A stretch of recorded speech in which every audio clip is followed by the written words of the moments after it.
It's important to talk about suicide because suicide is the ultimate catastrophic consequence of depression. And it's important for us to educate the public on the disease state of depression and how it includes suicide in a similar manner that chest pain is a symptom of heart disease. Suicide is a condition that leaves us without a way to understand what happened, because suicide very rarely is something that can be understood, but it is something that can be prevented.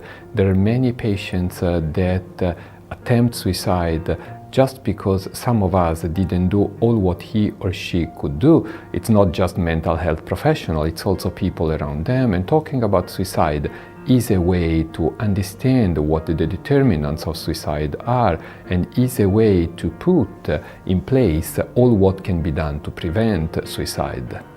Suicide prevention is an important topic for us because we know that suicide is unfortunately a very common behavior, and it's obviously devastating to the family and to the social radius.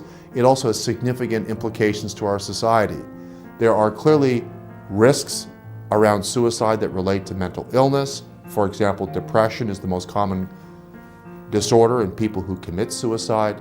It also tells us there are social determinants around economics, access to firearms in certain parts of the world, urbanization, social interconnectedness, the loneliness epidemic. This tells us that there's many factors here that we need to be aware of, and many factors that are modifiable. And through Global Mental Health Day, I think more attention is given to the topic of suicide, and perhaps greater attention to some of the social determinants that are influencing suicide globally.